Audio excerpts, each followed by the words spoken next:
Welcome to the Living Well podcast. I'm Mark Hennick.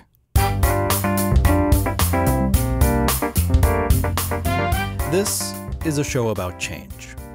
A lot has changed recently, or is changing, or has become desperately obvious that it needs to change. For many of us, the COVID-19 pandemic pulled the rug out from under our normal life. Nothing is normal anymore. Whether we'll go back to the way things were or find some new normal remains to be seen. But whatever happens next, we're faced with the prospect of figuring it out as we go. And that's why this is also a show about resilience. It's about how we're adapting to the massive changes we've faced across virtually every aspect of our lives, and how we can hopefully use this opportunity for good.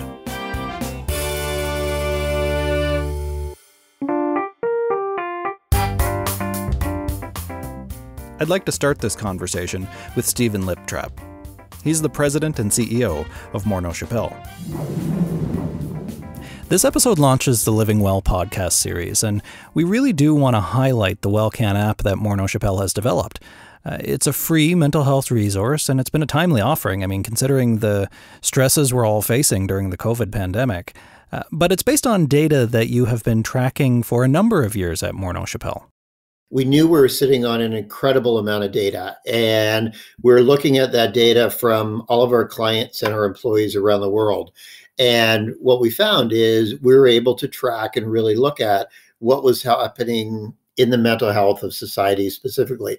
And we had an idea over probably the last 12 months, how do we start doing something with that data that will help inform governments and organizations around policy in the future?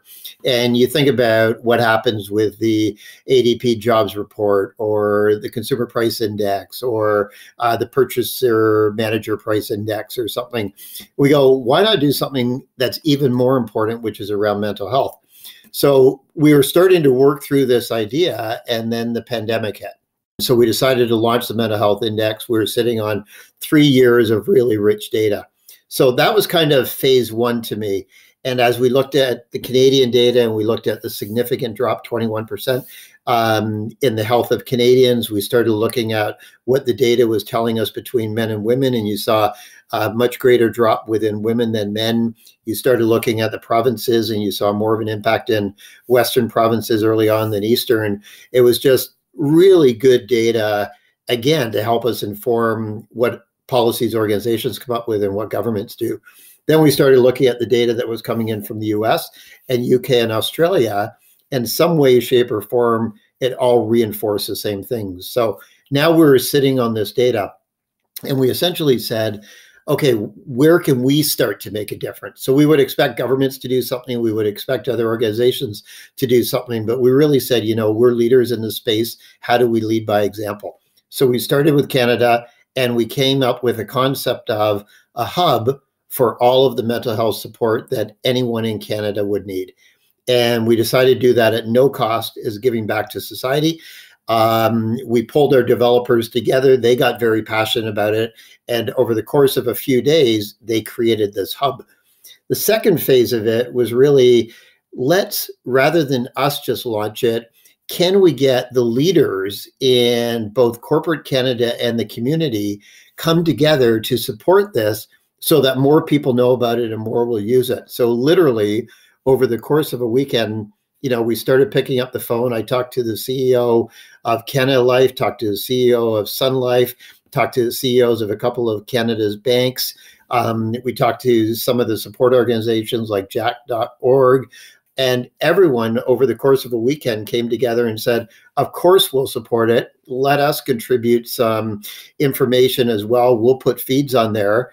And then we got it up and running a week later. And then some of the media really got behind it as well, with the Globe and Mail supporting it, La Presse and Quebec supporting it.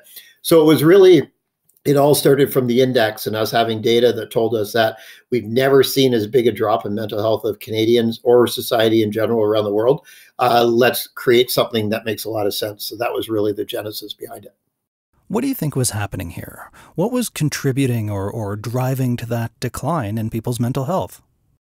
I think the pandemic's impacted everyone in their own individual way. And I'll give you an example, even sitting in my own house.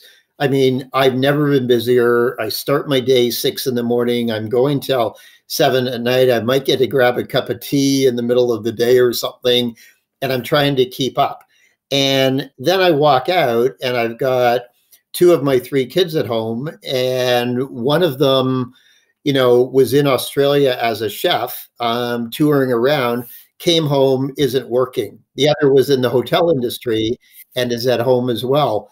And you look at their days and, they're trying to fill them in. So I do think there's how busy, what purpose we have, and what are we doing. I want to bring in Paula Allen. Paula is the Senior Vice President of Research, Analytics, and Innovation at Morneau Shepell. Paula, I want to get your perspective on this, of all the ways the world has changed. What has the data you've been tracking at Morneau Shepell been telling you about the way the pandemic has affected the lives of Canadians? When you think about it, and we should actually think about it, what the pandemic has done is changed everything. Like how we work, how we relate to people, how we spend our time, our access to services, dynamics in families, confidence and predictability about economics, finances, and the future. So there's very, very, very few things that change that many things for everyone at the same time. This is tremendous. And on top of that, but for a handful of scientists, nobody expected it. Like nobody was prepared for it. Nobody contemplated. Even if you did contemplate it, I think very few people contemplated the actual impact on the global scale. So when you have that much change, and everybody kind of would probably understand that change is stressful, and you weren't prepared for it, you don't have a sense of control over it, that's traumatic. That is significant. And what we've seen in our mental health index is that it really has taken its toll. So one would have expected, for the reasons that I just said, that there would be some impact on mental health. Even my own group, even what the researchers and the clinicians, we were very surprised in terms of the extent. So looking at the mental health index in April, which is when we first launched, there was a decline. It's a 12-point decline. And what that actually translates to is, in terms of the key indicators, anxiety, depression, isolation, optimism, and actually work productivity, we as Canadians are looking like the most compromised, the most distressed 1% of the population prior to 2020. So that's massive, and certainly something that we all need to pause and reflect on and actively work against in terms of just having a long-term impact as a result. Do you think that it has impacted how we think about mental health as a society, in terms of all of the things that are outside of our brain and the impact that that has on our well-being? I think so, and I think we could do more. Like, we've started on a positive path in a number of ways. So number one, it has impacted everyone. And, I think if we're honest with ourselves and our friends and our coworkers, and actually even supported by our data, well over like 80% of individuals admit that the pandemic has impacted their mental health in a negative way. And very few things would have actually triggered that prior to this situation. So we are talking about 4 in 5, we're not talking about 1 in 5 any longer. So having that awareness is helpful, because you're not alone in this situation. We all need to support each other, and it very much destigmatizes the whole idea of having a mental health impact, period. The other thing that we found, which is tremendous, is that employers are definitely taking note. I have never seen so much focus on the mental health and well-being of employees as I have over this last while, which is great. I think one of the things that the pandemic has done is, and many crises do this, is it's helping us really pay attention to the things that have always been important, but we might have ignored, or we might have put on a back burner. So, washing your hands, physical health and safety, all of those things. But also we're realizing that we can't do anything. We can't have any quality of life. We can't participate in the economy. We can't be our best selves in terms of productivity at work unless we attend to our mental health. And employers are realizing that they do have a strong positive influence on how people take care of their mental health and are stepping up in a number of different ways. Right, right. I want to get to the services that you're offering on the app and on the hub.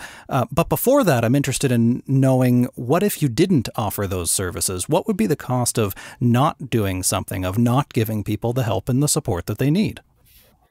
Yeah, I just think there'd be a phenomenal number of people that would fall through the cracks. And a lot of people are part of an organization. Within that organization, they have benefits, and they're going to get employee and family assistance programs. They're going to get communications from their employers, and they're going to get all of that.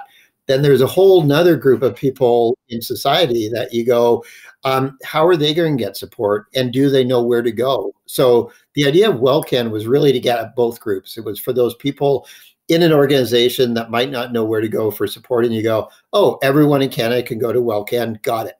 No cost, nothing else. And if I'm not in an organization, which is why we wanted community partners, let's get out there and let people know that they can also go to it, and they're going to get help and support, and they're going to be able to read, they're going to be able to connect with people, and all of that as well. So it really was, at the end of the day, to me, making sure that nobody in Canada slipped through the cracks. So do you think that in the way that it has broadened, I think, or is starting to broaden our understanding about mental health problems, about mental illness, even just mental and emotional struggle, do you think that this experience is also broadening our understanding of how we help people who are struggling with these kinds of issues? You know, that it may not necessarily, or one intervention might be talk to your doctor, but there could be all kinds of other interventions in terms of how we help people get through this struggle. Do you think that it's been helping employers to understand that there are many different routes to improving people's lives? I think so. I think there's a lot more awareness of the importance of having a continuum of care to match the continuum of need. You know, there are some people who need information. There are some people who need, everybody actually needs personal strategies to make sure that they get what they need during a day, breaks, exercise, social contact, recognition, accomplishment, all of those things. At different times and for different people, we need a little bit more. For most of us, if not all of us during this time, we need to have increased social support because that's really a buffer to stress. That helps us sort of, manage and put things in context. For many of us, and more now than ever, there is the option of, and there is the availability of, and there is the value of having professional support. And there's a range of professional support. Even our government has realized that one in particular, cognitive behavioral therapy, is very helpful, generally speaking, but very helpful right now because it's skill building. It helps people assess the situation, respond appropriately, build on skills that you've had before. So you may or may not realize that Manitoba and Ontario have actually come out with cognitive behavioral therapy, internet-based cognitive behavioral therapy programs that are available to the full populations in those provinces. Employers are offering the same, as well as, training their managers, increasing the amount of recognition that's being given to people, because when you're under strain, that need for recognition and validation goes up. And also introducing cognitive behavioral therapy into their continuum of care. So again, because so many people are impacted and everybody is at a different place in terms of their level of impact, that need for more options and a broader continuum, people are starting to recognize that more than ever before. So So we've got an episode coming up very soon about how the tech sector has responded, and really, you know, the health and well-being sector has responded nimbly out of necessity to the needs of people struggling through the pandemic. But I'm wondering if you can tell me a bit more about CBT, ICBT, internet-based cognitive behavioral therapy, and how that can help people. I mean, I've been a long advocate for the fact that everybody needs therapy anyway, and I don't say that lightly. I think that's true. But CBT specifically is very skill-based, and for employers to offer that, can you tell me a bit more about what they? Well, you and I are aligned on one point, because, you know, the language that I use is that everybody needs an action plan in terms of their mental health. Like, I just, you know, after being in this business so long, I cannot think of why one wouldn't actually actively invest in maintaining and supporting their mental health, and also just, you know, having a way and a plan and knowing what to do and where to go when things feel overwhelming. So in your language, everybody needs therapy. It's the same idea in my language. And cognitive behavioral therapy, I think, is one of the things that I think you could benefit from, even if you're not struggling. Like, who wouldn't benefit from just taking a pause in one's busy life and taking stock of how you respond to things, how you think about things, you know, whether that's positive for you and productive for you or not. Essentially taking control over your, you know, knee-jerk responses, so they're not as knee-jerk anymore. Feeling a sense of predictability in terms of how you deal with stress, because you have skills that are at the forefront of your knowledge, so that you don't have to actually scramble. I mean, I actually feel it's one of the most empowering types of therapy, because it builds on what people already have. It does build skills. It helps them make sure that they're not, that their emotional responses are actually putting them in a positive direction. I would never say emotion is something that you should shut down. You know, it is what it is, but how you think about things can actually put you down a path that either is helpful or is harmful. And I can't think of anybody who wouldn't want to be in a helpful path. And even, Mark, some of the data that we've seen come in, I mean, we've seen a 10-fold increase in ICBT, or internet cognitive behavioral therapy usage, which is more serious than what we would traditionally see in an EAP. We've seen our disability cases in the organization double. We've seen the increase in suicide risk of the calls we take increase by 30%. So not only are we seeing it in general in society, but we're also seeing, as people come to us for support, just really scary numbers when you think about what's happening out there. And yes, we've got the physical piece to get through, but we've got a mental piece to get through now. And I think the mental health impact is going to be there for a long time as well. Let's just go back to something you mentioned earlier, Stephen, and that is the need for businesses, for the corporate world to be involved in this. You've got a long list of corporate and community partners involved here. How are they contributing to the WellCan Hub and the app? And what kind of information will they be sharing, and will people be able to find on the site? The first thing was, this is trusted information coming from really good sources. The second part is there's some assessments you can go through. So you can do assessments around depression, assessments around suicide risk, and a number of other things. So you can start to get a little bit of a sense as to how you compare to the rest of society and what's in there. And then some of our partners have just come together with phenomenal information. And Canada Life was sitting on some really good information from their hub on mental health. Sun Life had put together some really good information as well. Bell Canada, Bell Let's Talk. Again, some really good resources. And all of those exist in those different places. But our thought was, and Morneau Shepell, we had some great information on our website, Work Health Life, that people can go to every day. But it was really about, let's take all of that and put it in one place so that every single person only has to think about one place to go to rather than trying to find it out there. And to me, it's a hub of trusted information.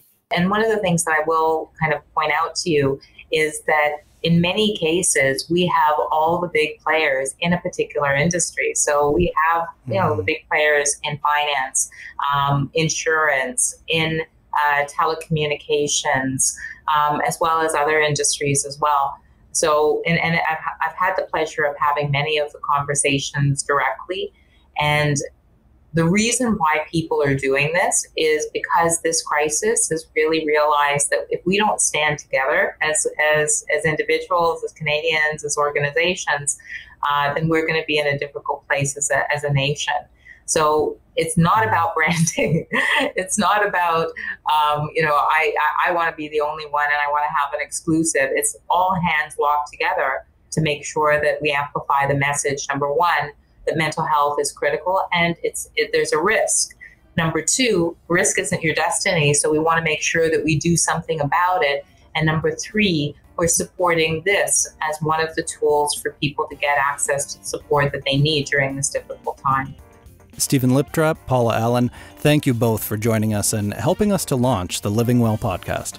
Thanks for having me, Mark. Many, many thanks, Mark. Appreciate it. And hey, Mark, thanks for partnering with us on this. We're just really excited around blowing this out over a long period of time and creating a hub where people will go to for mental health information and getting some experts in. And I think we're going to have fun with this. And I'm excited that you can participate and lead it and be part of it for us. So thank you.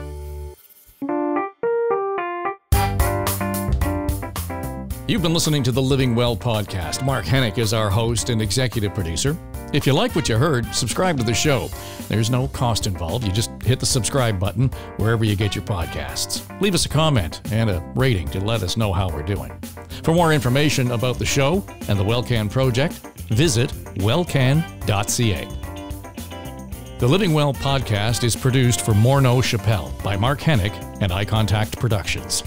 I'm Dave Trafford.